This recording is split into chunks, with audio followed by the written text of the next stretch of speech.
And I'm back. I hope that you all are too. I can't do this without tea. Been doing it all day, all weekend.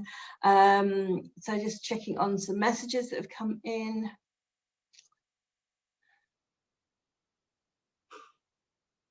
Bless, there was no question on that, so that's fabulous. Okay, so I'm going to talk about provision mapping. So I'm going to pretend that we have just walked into a school, whether that's primary or secondary, doesn't matter, whether it's a through school, and I've been in this situation at least 2 times, probably 3 times, where I've had to walk in and completely dissect a department. And I think whenever you take over a new role, because you don't know the school, you don't know the cohort, you don't know the children, you don't know the families, you don't know the community, you don't know the teachers, so you have to pull the whole thing apart. And I've done this very successfully a couple of times, and I will share with you the method that I have used to do that. Quite bonkers. So my first and always my mantra, and I did say it at the beginning of the day yesterday, is if you can't measure it, then you can't manage it. So I'm quite often said, oh, what intervention would you do for this? And I'd say, well, how many children are you looking at? How low is the level? How low is the need? And how quickly do you need that sorted by? Because if they're in year 10, your time is a lot shorter than if they're in year 1. So the first thing I would do when I went into a department is I would measure all of the situation that I have taken on. And once you've measured things, you can then start the process of putting into place the interventions, the support, the mechanism, the paperwork, the policy, whatever needs to be done. If you haven't got a policy, if you measure that you don't have policies in intimate care and health and safety, then you can start attacking them one by one. So my theory is pull it apart, measure what you've got, and then put it back together using an action plan so that you don't drive yourself crazy with remembering all the things you've got to do. Okay, so the cycle for developing your department is exactly the same as the cycle for developing a student. So the measuring part is the data gathering. So for this part of the presentation, I'm just going to talk about your department. I'll talk about children in a little bit. So you gather all of your data. And I'll show you the method that I do for that. Then you plan and create your action plan, your strategic plan, whichever document you want to call it, and create your action plan. And every time you think of something that needs doing, add it into your action plan. And I would say this process would take, if you started in a new school, would probably take 2 months, 3 months, possibly 4 or 5 months to actually get that development plan going. And if you take your time at the beginning, to get this right, the rest of the months and the years that roll on will follow on quite seamlessly. Then you run with the work that you've got to do. So you can delegate work to people in your department. Sometimes you don't have people in your department. So I have previously used heads of year to help me roll out something. I've used heads of department to roll out something, but run with it and try and delegate some of that work. After you've run with it for a bit, you need to review what you've done to see if it's successful and meaningful. If you're doing something that doesn't have direct impact on children, unless it's KHDA paperwork, you could step to one side with that and not continue doing that process. Then you revise your work, and then at the end of the year, you would then go back and measure again what you measured at the beginning of the year. So the very, very first thing I do when I walk into a new position in a school is I do a questionnaire, and it is very, very valuable to inform what the immediate needs are. So I have, I think it's three questionnaires. I send a questionnaire to all the children that are supported by the department. So I've got I will have inherited a list of children when I went into the school, and I will send all of them a questionnaire saying, do you get support from the department? Do you like the support you get from the department? Do you like the team members? Are the team members knowledgeable? Do you prefer push in work, or do you prefer pull out? And send a questionnaire that you can then analyze and get data from the students. I would then do the same thing to the teachers. Do you feel you get enough support from the department? Do you feel that the support you get is accurate? Does it help you inform your support for your children? Does it help you inform conversations about levels and progress and attainment? So one for the pupils and one for the teachers. And I include senior leadership in that to make sure that they have that voice. And the next questionnaire can be a little bit tricky, but I send it out to the parents. It's really good to do that right at the beginning, because you can instantly pick up the parents who are not particularly satisfied with the service, and then you can work hard to make sure that they become satisfied, because that will eradicate problems in months 3, 4, and 5. And at the beginning, you can say, oh, you know, I'm new to the position, but I'm going to change that. Whereas if you've been in for a year, you aren't able to do that quite as effectively. So get those questionnaires in nice and early and gather opinion about your department, because that will inform your important steps that you need to take place at the beginning of your tenure with the school, and get that right. So moving forward, you get less problems. If you don't have problems to deal with, then it's easier to go into work every day. Okay. The second thing I would do is pull apart documentation from the government. So if you're in Dubai, you will know about the Inclusive Education Policy Framework. But if I was in the UK, I would use the Code of Practice. If I was in Bahrain or in Kuwait, I would look at the documentation for the country. So I know that we've got people here from Oman and we've got people here from Egypt. So look at the local documentation for your country, for your area, and pull it apart. And one of the ways that I've done this in the past, you may, if you follow me on LinkedIn, and if you don't follow me on LinkedIn, please do follow me on LinkedIn, because I quite often put up little snippets about offers we get on software, other people's webinars and information, etc. So do click into Louise Dawson on LinkedIn. When this document came out in 2020, so I did it for each document. So if you haven't done this and you haven't seen it, do message me again through LinkedIn, and I will link you to the audits that I created from those documents. So when those documents first came out, I went through with a very fine tooth comb every single sentence about the school must do this, the school must do this, the school must do this, the school must do this. And when you pull it out, and I created what I call an audit. So the very first thing it says in the directives document for Dubai was that we had to communicate an inclusive ethos. And the first thing was, on the website, you must have the policy for students of determination. So when I first did this audit, we didn't have that. So I've put no in that February 2020 status. The answer was no, it's not on the website. I then added it to my action plan. I then made sure that we reviewed and revamped and put that onto the website and made sure that it was parent and public friendly. Put that onto the website so that I could then change this to yes. And I would add another column for, so we're now in January 21. So I might actually revisit this, put in a column for January 21 and change that to yes. So therefore I know, and I can show when an inspection team comes in, I can demonstrate progress for the department because that has moved forward. So the audit and doing an audit is a really good way of checking where you are and checking where you need to be. Now I've got an audit for the original 2017 Inclusive Education Policy Framework, and I did an audit for the directives. I also put together an audit for the homeschool working. When we first went into lockdown, I think it was March, April, they sent out some key documentation about homeschool provision, and I created an audit for that. It was very easy then to know what I needed to do immediately.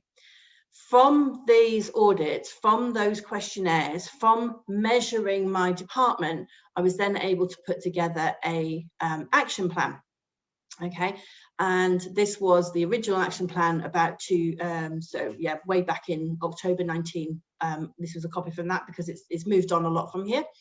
So I took from the KHGA's self-evaluation for SEND, the statement for outstanding.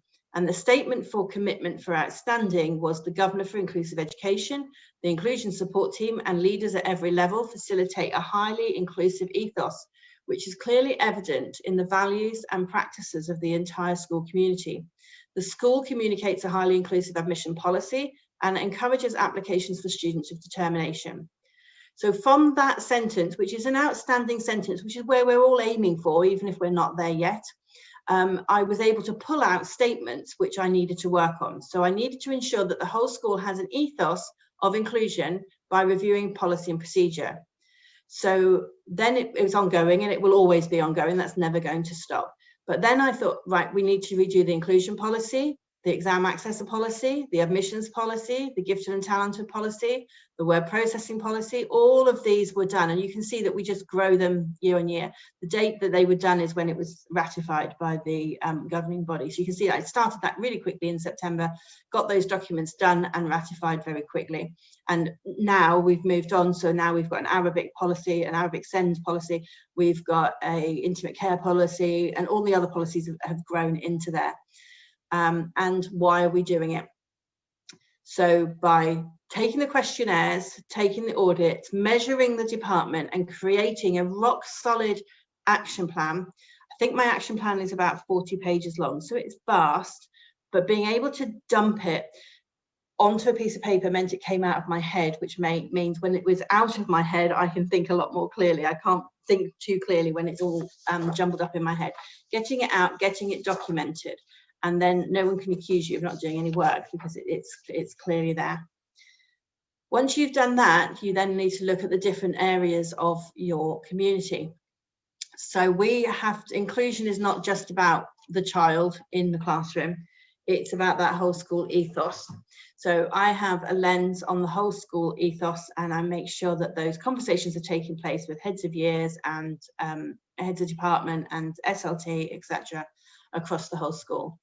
You have to have a lens on your own work and the interventions and the documentation, your IEPs and everything that's going on with you.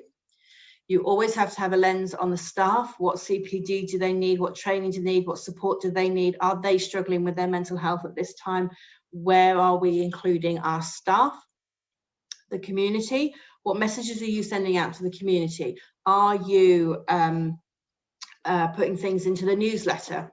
I know that the original DIEPF for us said that they wanted to have images and photographs of children with difference in media campaigns and things. And I remember reading it and thinking, well, what does a child with difference actually look like? I mean, sometimes we do have obvious physical signs, but a majority of my children don't look any different. And so having them in magazines and newsletters was for me a bit amusing. So do we have representation of our SEND children across the community in public documentation? Yes. Do they necessarily look any different? No. Would KHDA be able to spot that we're meeting that? No. But can I? Yes. And a lot of our children are very gifted in different areas of school, so they are celebrated. But those messages going out. So every month in the newsletter for Jumeirah College, I do have something about dyslexia or autism. I do it on rotation. I do little things about, again, the signposting out to Children's Mental Health Week website, lots of signposting out to information which has been checked and verified so that it is appropriate. I would never tell a parent, I think I said this yesterday, I would never tell a parent to go off and Google something because some of the websites are not in keeping with the messages that we're trying to give out. So newsletters is a good way. I'll have some more ideas in a minute. And then those messages with parents. All of the time, the child must be the spotlight and the focus of all of the work that we do. So if I take the first lens of whole school focus, one of the first things you need to do is look at your senior leadership capacity. Do they have an inclusion lens, and who is your line? Are you on SLT, or do you have a line manager for SEND at SLT? And then do they have the knowledge and the skills that you're going to need in order to support you through? And I must say I've been very, very fortunate with a lot of my senior leadership in that they have been able to advocate on my behalf quite well. I pick my school governor so that I know that my governor has that idea and that the same lens as me, so those conversations are taking place right at the top. And again, I can't remember who said it yesterday, but somebody said yesterday about not, Grania said about not going in and saying, you need to do this. It's about, can I help you? That change in language to make sure that you bring them on board with you. Or, oh, I found this really interesting document. Are you interested in a copy of it? Or can I send you this link? Because I got really excited about it. And drip feed it to them. If they're not inclusion minded, drip feed it to them so that they can come on board with you. So analyze your senior leadership capacity. You will need to pull away your documentation. So you need to pull away your strategic action plan. You need to make sure that your IEPs meet with your needs, learner profiles, progress tracking, all of your provision map, all of your documentation needs to be pulled apart and put back together when you're reviewing your whole department. I've already mentioned the audits that I do. I love a good audit. I love a bit of paper. I love it because I can do it, know where I stand, add things into my strategic plan, leave it and visit back on, 6 months, 8 months, 12 months later, visit back. And then when you see how far you've come, you get a bit of satisfaction, because quite often we feel that this is a thankless job and that we're not, nobody cares what we do apart from the children and the parents, and being able to show that you are making progress to yourself is a key motivator for us to continue. Okay. At some point you need to add into your plan that you look at the whole school policies, your health and safety whole school policy, all of those bigger policies, evacuation policy. Make sure that there's a nod in there to inclusion. And one of the things we did at JC was I spoke to each of the heads of departments. So we have a science policy, we have an Arabic policy, we have a history policy, and speaking to the heads of department and just making sure that somewhere in there it says that the department will differentiate the work for children we need. The department has these pathways, the department streams so that we can put in additional support.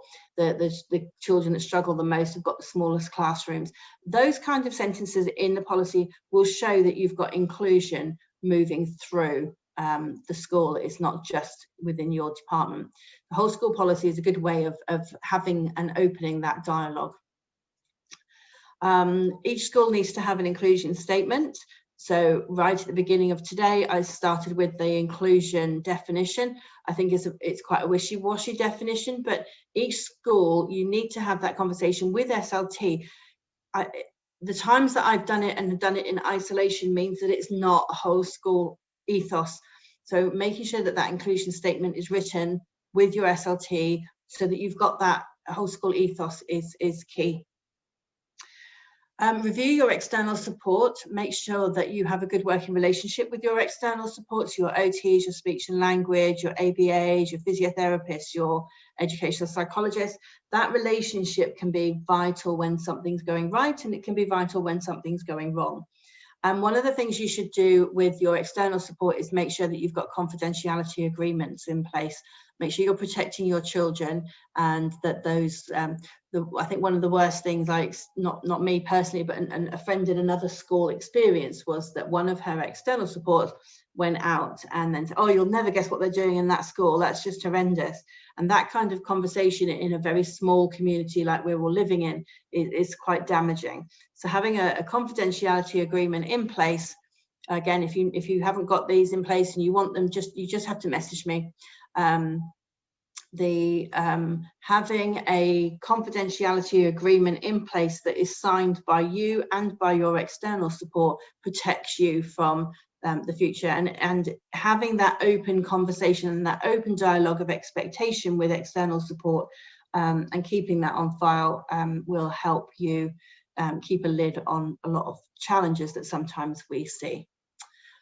Make sure that you are talking to your admissions department, get in with them, take them cake, because if you can have the heads up that a child is coming with additional needs and additional support, that prevents you from having that, like, week one, oh my God, Johnny's arrived in school and he's causing chaos, and oh, nobody knew. I've had to work with the admissions team to show them how I use data to identify children, and that just because they have a mean CAT score of 120 doesn't mean that they don't have a barrier.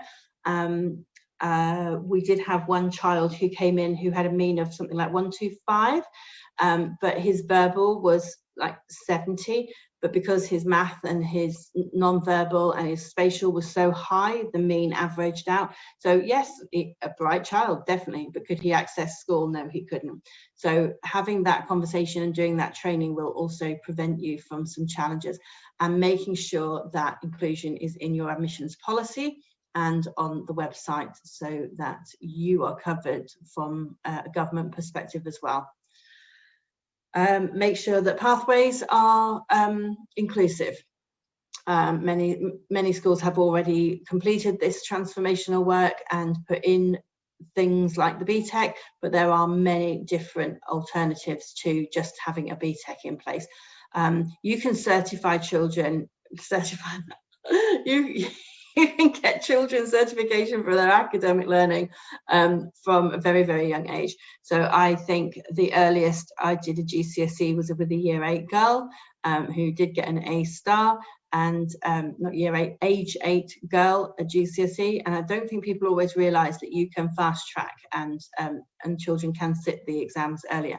It does cause a problem for long-term planning, because we had to then put in further maths for her when she was in year 6, further maths, and then year 7 we went off into different strands. So it does cause a problem further up, but that's just as inclusive as additional needs.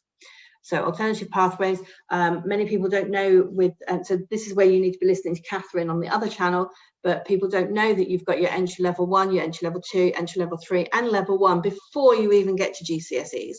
And if children are not going to reach GCSEs at year 11, age 16, there's no reason why they can't be reaching entry level 1, entry level 2. And the beautiful thing about the entry levels is that they feed into, the content is the same and they feed into the GCSE. So whilst they're getting stronger, and there's no reason why they can't be doing GCSEs at 18 or 19 or 42, which is how old I was when I did my GCSE maths, because I needed it. So never too late and never too early. And one of the main things we did was put in some support for Arabic and Islamic. The language barrier often causes some struggle. I have a full glossary that has been translated into a terminology that I use, like dyslexia and additional need, special need. All of that's been translated into Arabic. So again, if you'd like a copy, then just send me a message on LinkedIn. LinkedIn's going to be a bit busy, isn't it? But having that definition structure with the Arabic team reduces a lot of miscommunication when we're supporting the children in school. And we have done quite a lot of work to overhaul our documentation and demonstrating progress for our Emiratis and our gifted and talented, which we call it more and or exceptionally able. We've moved on with UK terminology, just to get away from the stigma that is often attached to gifted and talented. I think if you tell a child that they're gifted and talented, often they give up with their work and give up trying. Well, I don't need to try because I'm gifted. So putting in different terminology, and we do quite a lot of signposting out to different activities rather than just give them additional work in school. So for our gifted and talented, they're either fast tracked or they are signposted to more holistic activities outside of school. So your staff, how are we supporting our staff and developing our staff?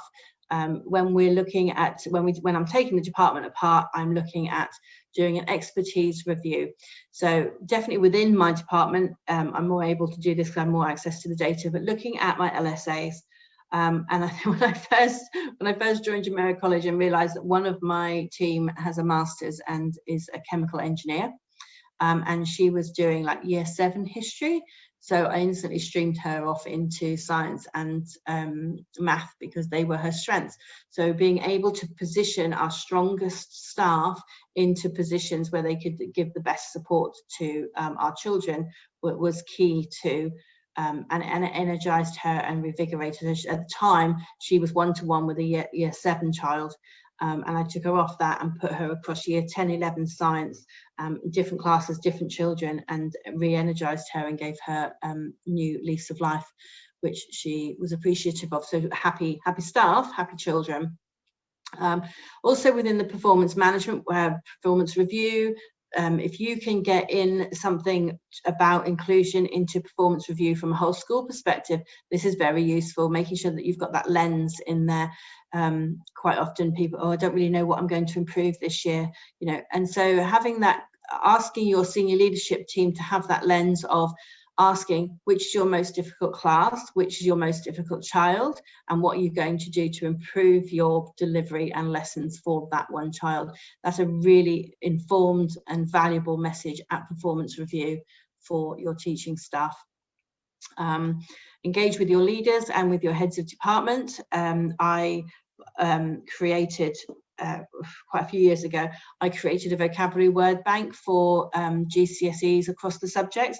So dropping that into the department and saying, hey, you know, share this with your kids, do some activities around vocabulary, upskill the language. I think if we get the literacy right in a lot of difficult subjects like science, then you get the literacy right, you're going to see an improvement in results, and by supporting them, by doing that work for them, really help them. So again, it was about going in and saying, can I help, rather than you must do. Disseminating student information is key. Finding a really effective way of doing that has been difficult. I actually this year created everything onto a website. It's an internal website because we're a Google school. We're using Google Classrooms, and so I created a Google Sites web page that would share everything. So it's got all of the strategy sheets, all of the learner profiles, the provision map, exam access arrangements bookable on a Google form. Everything is in one place. I've put safeguarding in there, I've put health and safety in there, exam access arrangements, strategy sheets, links out to the training. So when I do webinars and things like this, I save them off and I put them onto the website so that the whole staff can have access to it if they wish to. So disseminating student information has always been a big challenge. I think in the next few months I might actually do a webinar on creating that website and how I did that, and sharing that skill, because if you're a Google school, it's amazing. And I think you can do it on Microsoft software as well. So I haven't done it on a Microsoft, but that has been a valuable uptake in sharing information, because everything's in one place and it's just clickable. With the provision map, you've got the student name, and you click on the student name, it goes off to their profile. But if you click on, if they have autism, and you click on the word autism, it goes off to strategies they can use in class. So clickable through, quick and easy, nice and clear, and that's been quite a valuable change this year to my provision. Training, support, observations and feedback. I think that the most we had this in a conversation yesterday afternoon, the most valuable thing I can do when I'm reviewing the school is to go and sit in a seat in a classroom and just look. And getting your SLT to do this with an inclusion lens is also quite fascinating. So sitting in a desk and seeing if the sunshine shines onto the board, if the aircon is clattering behind you, if you constantly got walk by and you've got an attention deficit child and you've got constant walk by the door and you've sat the child by the door, that's valuable, sitting and doing those observations. So observations don't necessarily just have to be about the teaching or the people. Strategies, bulletins, sparks are 2-minute videos that I create and again put them onto the website. So just thought of this, boom, go and have a look at this website. Strategy sheets. Over my career, I've collected hundreds of sheets of how to help a child with dyslexia, how to help a child with autism, how to help a child with the PDA. All of those sheets have been scanned and put into the website for staff, making it very accessible for them. Empowering my team. So we've called the support for learning. I know some departments are called achievement centres. I know one called Bridge. I know one called Oasis. So whatever you call your team, but empowering your team. So again, no one has got time to sit for an hour, well, apart from us on a Saturday. My team don't have an hour to sit in school and learn something. So I tend to drip feed. So I will do a 5-minute briefing once a week, and each week I will drop in a new piece of information, a new training, a new skill, drop it in, drip feed it, and build and empower the team. I think when I first started, it was they weren't allowed to discipline, they weren't allowed to ask children to stay behind for conversation. So empowering the team to have those restorative conversations has been very, very powerful. Differentiation. I think one of the webinars we've got coming up with Catherine and Susie on the webinar network is about demystifying differentiation. I think people get very hung up on the word differentiation, and it's just about making some of it simpler and making some of it harder, and supporting people to understand what differentiation is, and demystifying differentiation is a key thing for your staff. So next group of people that we need to focus on is our students and the identification process and referrals. How are you doing that within your school? Do you have a form? Is it laborious? So I say to teachers, if you've got time, I would love you to fill in this form. If you haven't got time, I want you to tell me the name, because I don't want to miss someone, and I don't want the child not to receive what they need because the teacher's too stressed or too anxious or too worried to fill in a form. So I do have a form on the website that teachers can go in and fill in if they want to. If it's 11 o'clock and it's playing on their mind at night time, they can just fill it in. But they are not put off from talking to me by the coffee machine or by the water machine or by the photocopier or sending me an email. They are highly encouraged. Just give me the name, because if you give me the name, I can do a data triangulation. I can go and get a sample of handwriting. I can ask my team if they know. I can do all of that work and then come and have a conversation and with the teacher and say, right, why have you referred them? What are you seeing? Have you had a conversation with parents? Have you had a conversation with head of year? And that can all be a verbal conversation to enable us to access the child quickly. Data analysis and progress tracking over time, key part of the work that we do. Beginning of the year, we will do a literacy check. We will look at CAT data. We will look at the progress data and triangulate and see if there's any glaring struggles coming through from data. Your IEPs and your record keeping are key, making sure that they're strong and robust. There's quite a lot of training out there on how to write an effective IEP, but if you need signposting, again, just let us know. Try and make them not redundant. They shouldn't be written and then hidden away. They should be annotated. I give a copy of IEPs to the LSAs that are working, and they can jot down their comments and their ideas and what's working and what's not working, so that when we come for review, and when I come for review, I don't retype them and make them all look pretty because we don't have enough time. I use the annotated IEPs and use that to inform the next steps. It's a cup of tea time, excuse me.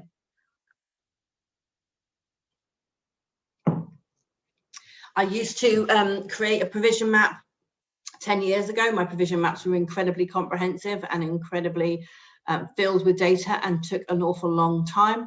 Over the years, I have realized that actually all people want to know is the name, the date of birth, where they're identified or not identified, or gifted and talented or Emirati, what is the reason for them being on the provision map, and then how do they help them and what access arrangements.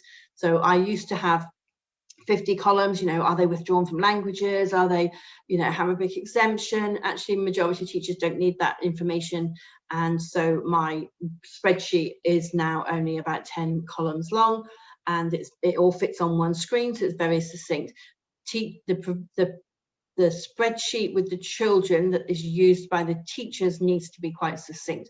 My own information and my own mapping is more comprehensive, but the one that I'm sharing is a lot less comprehensive because the teachers don't need to know everything, and that's all in student files. Any intervention you do has got to be meaningful, so we need to make sure that we're not wasting children's time, and I think I only have about 10 children out of 1,000 now who are withdrawn from class, so nearly all intervention is in class now. It's all about giving them, at the moment I'm just secondary, so it would look very different if I was in primary again, but within secondary it's definitely push in, get them using that accessibility technology, making sure that they have what they need in the classroom, making sure they have those vocabulary checks, and then that they know that they can come and ask when they need some support.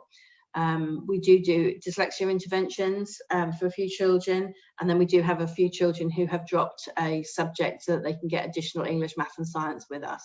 And the interventions that we're doing in secondary now are directly related to the classwork. They're not an additional subject that the children have to study. I think that if your child is doing English, maths, science and history and drama and art and something else, they've already got enough. They don't need an intervention on top. We do this quite a lot in special needs. So the children have to cope with everything that a neurotypical child has to cope with, but then we give them something extra.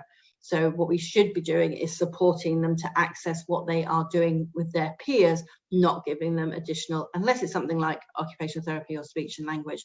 Intervention should be directly related to the classwork that they're doing to give them that progress that they need. Making sure that the children have the exam access arrangements in secondary. I mean, it's still applicable in year 6 when we're doing the progress tests and the student assessments that's going on in year 6. Children might still need, but it's making sure all of that is documented. Get them out of small groups, as much as possible, intervention in the classroom, and checking all of the current categorization. So if you're starting a new department or you're overhauling your department, going back and making sure that you've got all of that paperwork and making sure that they're categorized in connection with the government documentation. In our case, it would be the DIEPF. External support, making sure that if they have external support, that is recorded, and making sure that that's meaningful. Okay. There will come a time with some students, we were talking about this with Adam yesterday, that actually that could be causing more harm than good. So making sure that external support is relevant and key.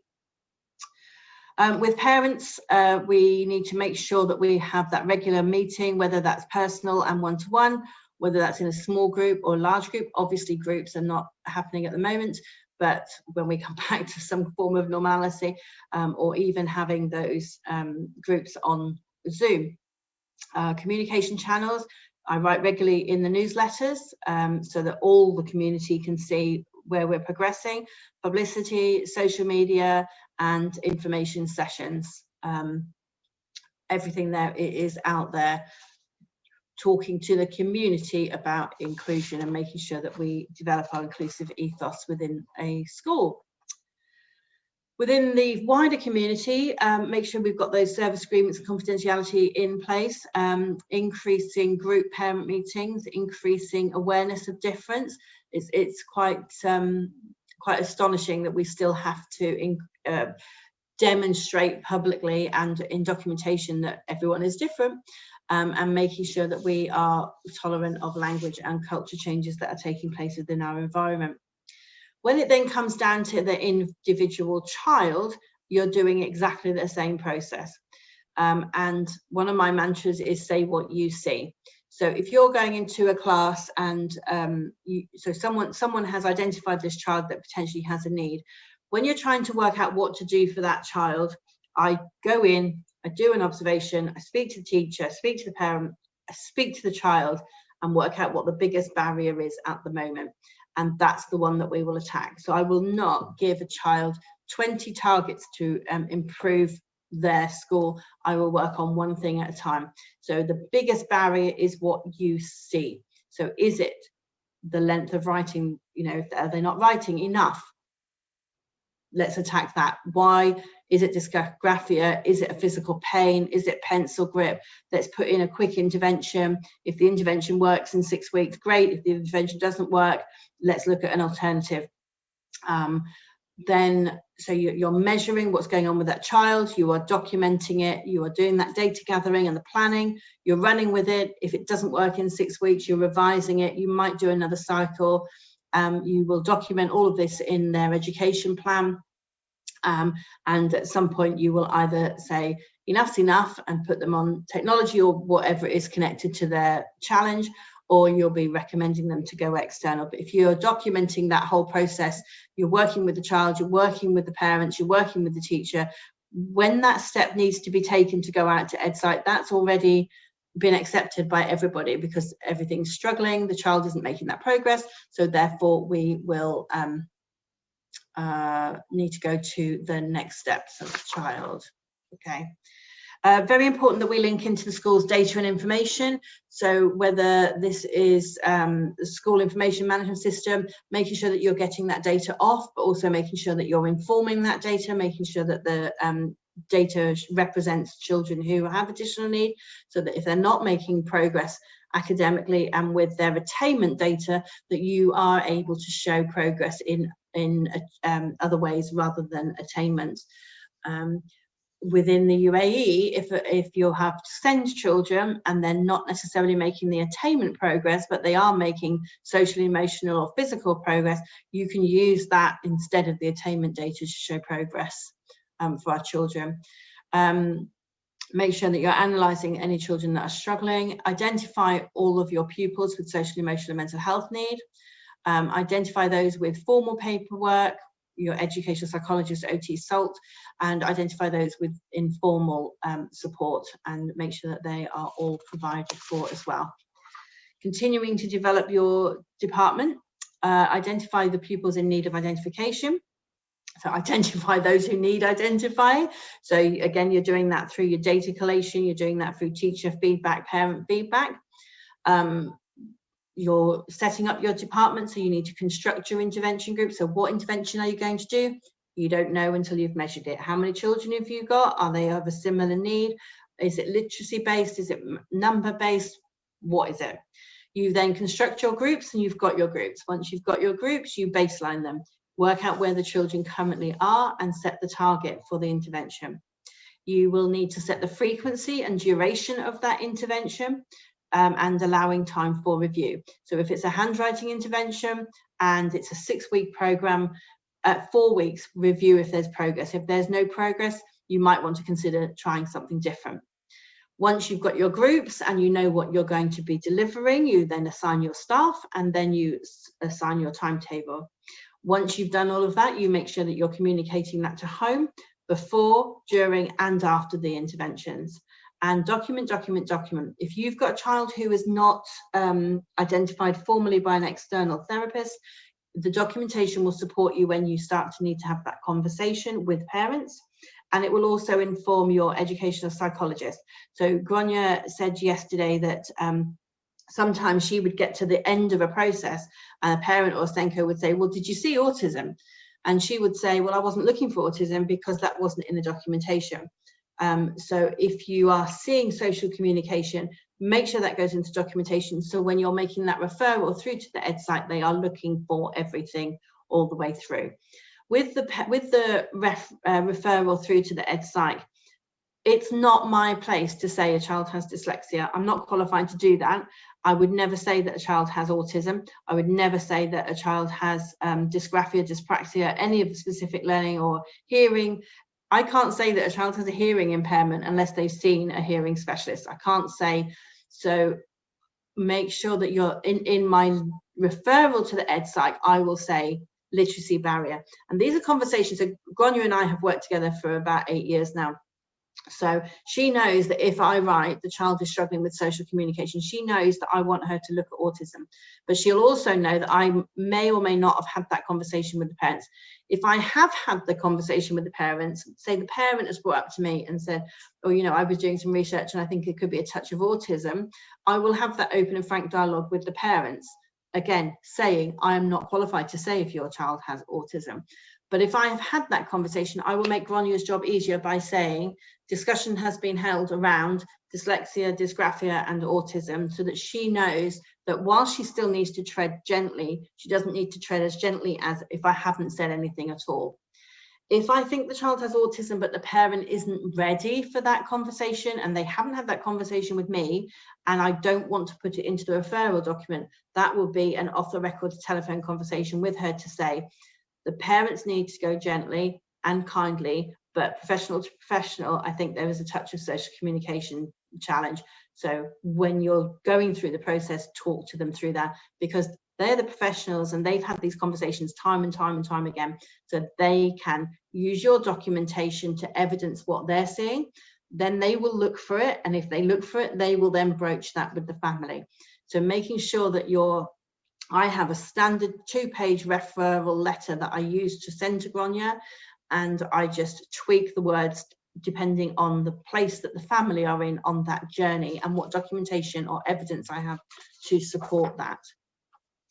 Secondary does look very different to primary.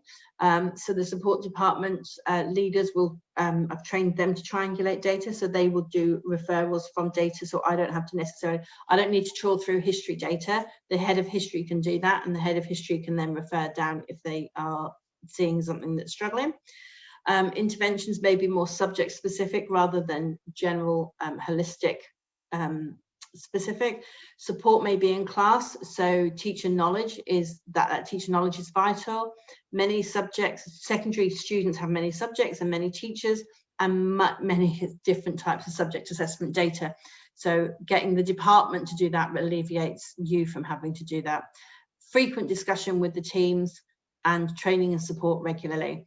This year I've been doing a weekly training session on one specific student, and that has proved really valuable. So every teacher of that child has to watch the training. In September we were doing that live face-to-face, socially distanced, but in a training room.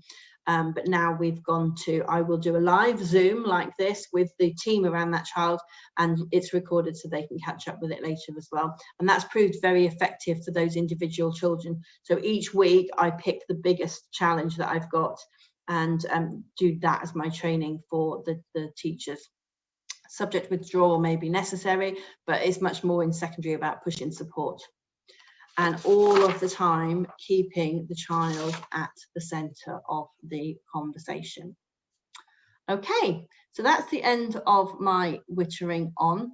I wonder if anybody has got any questions, if you want to add it into the chat, unless you're all asleep, which I'm also more than happy to. So I'm on most of the day, so there's plenty of opportunity for conversations going through. You are now able to go and take a break, and I would love you to join us back here at 11 o'clock with Daniel. I will be sat here. I'm going to turn my camera off so that I can have a little bit of a snooze, but do feel free to ask questions or pop anything up in the chat if you'd like to. Go grab a cup of tea, and I'll see you back here at 11 o'clock. You've got 20 minutes. Thanks very much. And I hope it helped.